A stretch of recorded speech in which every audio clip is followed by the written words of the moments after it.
la porte et une femme entra dans son bureau. Karen Harper, sa directrice administrative, se rappela-t-il après quelques secondes d'incertitude.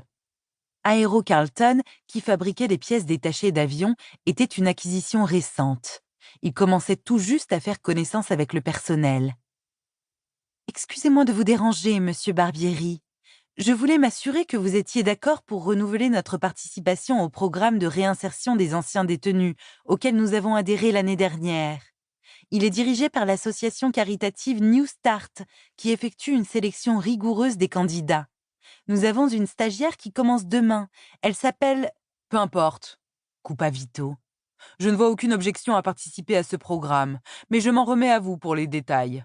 Bien sûr, acquiesça la séduisante brune avec un large sourire.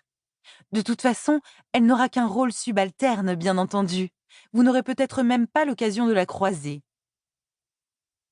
Ava vérifia la boîte aux lettres comme elle le faisait au moins 2 fois chaque jour. Rien.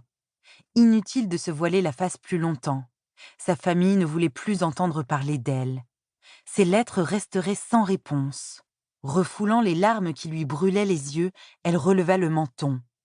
En prison, elle avait appris à se débrouiller seule.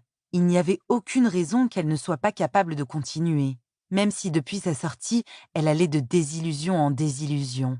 « N'essayez pas de courir avant d'être capable de marcher », lui avait conseillé sa contrôleuse judiciaire. Sally avait une prédilection pour les lieux communs. Ava se pencha pour caresser la tête de Harvey, qui remuait la queue à ses pieds. Issu de la rencontre improbable entre un caniche et un berger allemand, Harvey était un grand chien pour le moins original. Avec son museau pointu, ses oreilles tombantes, son épais pelage noir frisé et sa queue à longs poils, il ne ressemblait à aucun autre. « Il est temps de rentrer chez toi, mon vieux. » Sauf que le chenil ne pourrait pas garder Harvey beaucoup plus longtemps, songea-t-elle avec une pointe d'anxiété. Le travail à l'extérieur étant encouragé afin de favoriser la resocialisation des détenus, elle avait travaillé pendant quelques mois dans un petit chenil avant sa libération et s'était attachée à Harvey. C'était le seul être au monde qu'elle osait aimer désormais. Il lui réchauffait le cœur chaque fois qu'elle le voyait. Malheureusement, Marge, la dame qui tenait le chenil et recueillait les chiens errants, n'avait pas beaucoup de place. Or, il y avait déjà plusieurs mois qu'Harvey était là sans avoir trouvé personne pour le recueillir. Il aboyait beaucoup et faisait peur aux gens.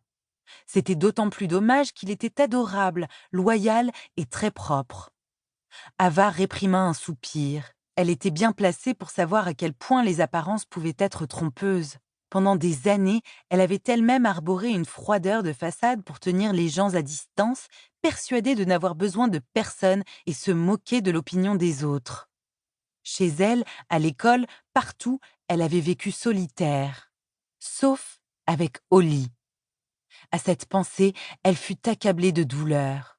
Olivier Barbieri, son meilleur ami, était mort par sa faute. Elle avait été condamnée pour conduite dangereuse, mais elle se rappelait à peine le procès. Bien avant la sentence, elle vivait déjà un véritable cauchemar et aucun tribunal n'aurait pu la punir plus sévèrement que sa propre conscience. Il était bien normal que son père l'ait jetée dehors et qu'on lui ait vivement conseillé de ne pas assister aux funérailles d'Holly. Elle ne méritait ni pitié ni pardon et elle en était parfaitement consciente. Cependant, elle ne gardait aucun souvenir de l'accident. Une blessure à la tête avait provoqué une perte partielle de mémoire. Elle ne se rappelait même pas avoir pris le volant. Parfois, elle se disait que cette amnésie était une bénédiction. À d'autres moments, elle était convaincue que seule la culpabilité l'empêchait de se remémorer la fin de cette soirée horrible. Elle avait fait la connaissance d'Holly à l'internat d'un établissement réputé pour ses tarifs exorbitants et son excellent taux de réussite aux examens. Son père n'avait pas hésité à mettre le prix pour se débarrasser d'elle. Des 3 filles, elle était la seule à avoir été envoyée en pension, ce qui avait encore creusé le fossé qui la séparait de ses sœurs, Gina et Bella. Et à présent qu'elle était réellement devenue une brebis égarée, personne ne semblait souhaiter qu'elle rentre au bercail. Son père l'avait déjà rejetée avant même qu'elle soit condamnée et sa mère était morte.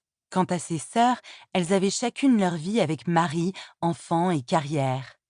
Une sœur qui sortait de prison n'était pour elle qu'une source d'embarras. Oui, elle n'était qu'une indésirable qui entachait le...